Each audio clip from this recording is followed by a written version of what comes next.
திமுக தன்னுடைய கூட்டணி கட்சிகளை டிஎம்கே சிம்பிளை நிக்க வச்சு கபலீகரம் பண்ணது. அதுவும் ஆதவ அர்ஜுனா அவருடைய ஆணவமான தோரணை, தன்னுடைய அம்மாவை சொல்லி சொல்லி அனுதாபம் பெற நினைப்பது, அரைகுறை ஹாஃப் பேக்கட். நம்முடைய அண்ணன் தொல் திருமாவளவன் என்ன தெரியுமா சொன்னார்? கடினமான தொகுதிகளை நாங்கள் எடுத்துக்கிறோம், நீங்க சுலபமா ஜெயிக்கக்கூடிய தொகுதிகளில் நில்லுங்கள் என்று சொல்லுகின்ற அந்த தாயுமானவராக நம்முடைய தலைவர் இருக்கிறார். பிஜேபி ஒரு தொகுதி பங்கீடை செய்திருக்குல்ல, எங்களுடைய கட்சி சின்னத்தில் தான் நீங்கள் நிற்க வேண்டும் அந்த உதிரி கட்சிகளுக்கு சொல்லி இருக்குல்ல. அப்ப ஆதவ அர்ஜுனா அதை கவனிக்கலையா? பிஜேபி கட்சிக்கு தானே போகுது. விஜய் அவர்களுடைய தேர்தல் பிரச்சாரமும் சர்ச்சையும் ஒண்ணு. வெறும் 5 நிமிஷம் சினிமா டயலாக் மாதிரி சஸ்டெயின் பண்ண தெரியாத ஒரு விஜய்க்கு 1 மணி நேரங்கிறது பெரிய நேரம்.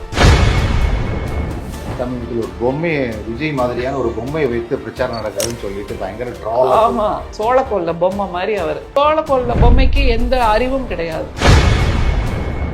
செங்கோட்டையன் அவர்கள் வந்துட்டு விசில் அடிச்சா சளி தொந்தரவு போகணும், தெர்மாகோல் விஞ்ஞானின்னு அவருக்கு பேரு. அது மாதிரி இவர் என்ன பண்றாரு, இப்போ நவீன விஞ்ஞானியா வந்துட்டாரோ என்னவோ. காலத்தின் கொடுமையில் பேச வேண்டிய கட்டாயத்தில் செங்கோட்டையன் இருக்கிறார்.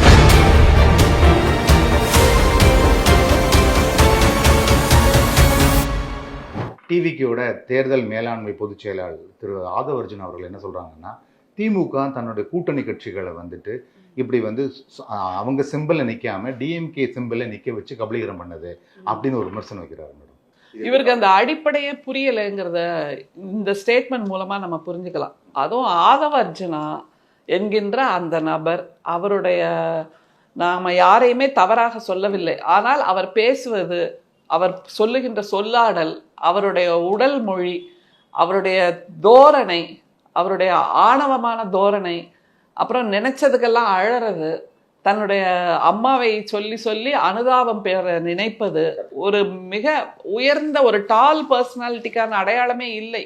இதை நம்ம பல இடங்கள்ல சொல்லியிருக்கோம். அந்த மாதிரி தான் ஒரு ரசனைக்குரியதாக, அல்லது இவர் சொல்லுவதை காது கொடுத்து கேட்கலாமே அப்படிங்கிற ஒரு உணர்வை தூண்டுவதாக அவருடைய எந்த பேச்சுமே இல்லை. அரைகுறை ஹாஃப் பேக்கட் அப்படின்னு தான் சொல்லலாம். அரைகுறைத்தனமாக இருக்கிறது எல்லாமே. அதில் குறிப்பாக இதையும் அப்படிதான் நம்ம உணரணும். பிஜேபி கபலீகரம் செய்கிறது என்று சொல்லும்போது அவர்கள் எப்படி சிபிஐ மூலமாக, இடி மூலமாக, இந்த மாதிரி ரெய்டு மூலமாக மாநிலங்களில் இருக்கக்கூடிய கட்சிகளை கபலீகரம் செய்கிறார்கள். ஆனால் திமுக என்பது எப்போதுமே, கடந்த தேர்தலில் கூட விசிகே தலைவர் நம்முடைய அண்ணன் தொல் திருமாவளவன் என்ன தெரியுமா சொன்னார்? கஷ்டமான தொகுதிகள் எல்லாம் நாங்கள் எடுத்துக்கிறோம், சுலபமாக ஜெயிக்கக்கூடிய தொகுதிகளை உங்களுக்கு கொடுக்கிறோம் என்று கூட்டணி தலைவர் ஸ்டாலின் அவர்கள் சொன்னார் என்று கோயம்புத்தூர் வெற்றி மாநாட்டில் பேசினார்.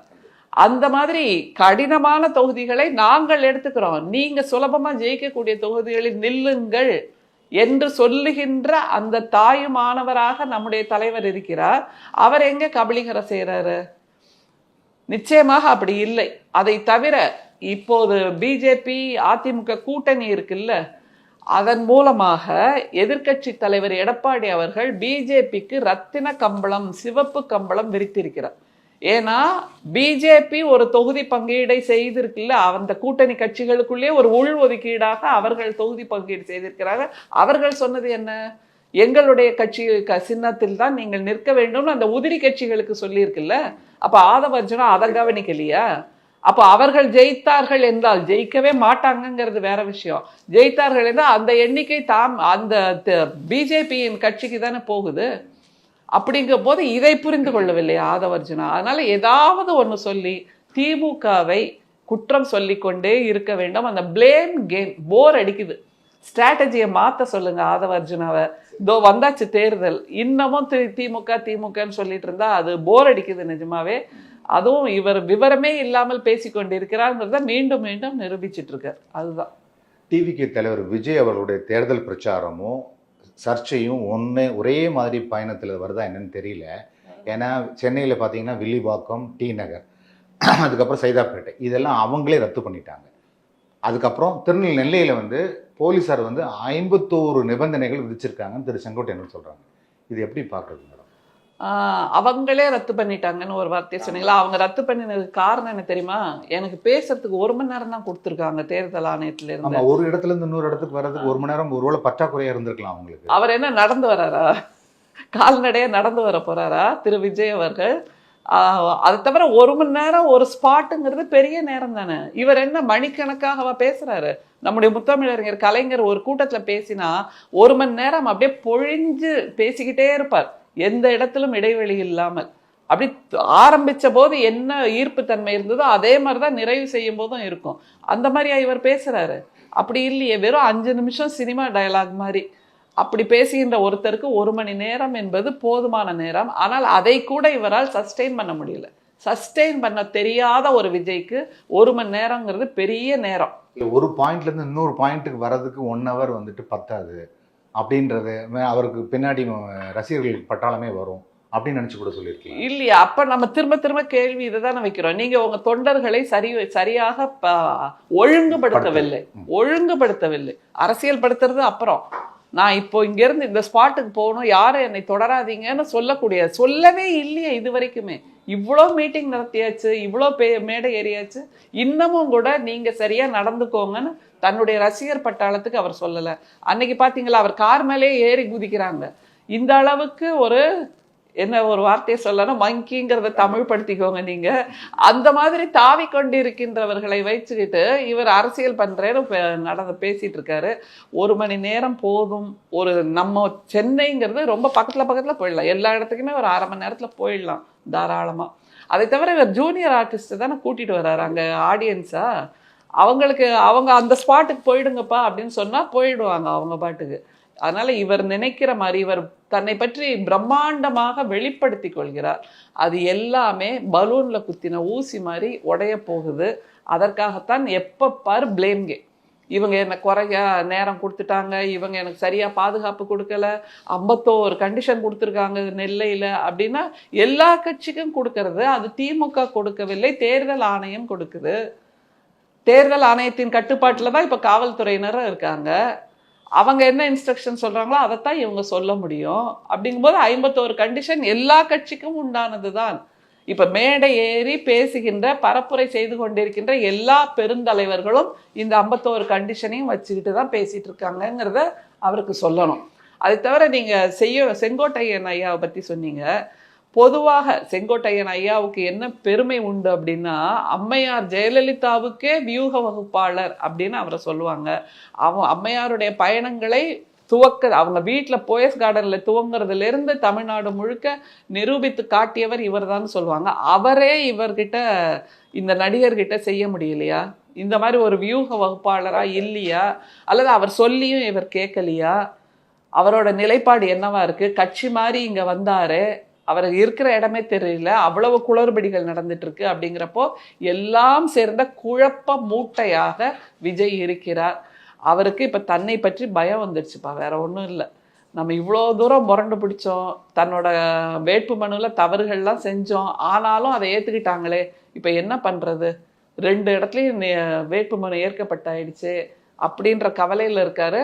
அதை தவிர இன்னொன்னு பாருங்களேன், ஒரு தலைவர் என்பவர் தன்னுடைய வேட்பாளர்கள் நிற்கக்கூடிய எல்லா தொகுதிக்கும் பரப்புரைக்கு போகணும், அந்த வேட்பாளரை கூட வைத்துக்கொண்டு மக்களிடம் பேசணும். இவர் என்னைக்காவது அப்படி போயிருக்காரா?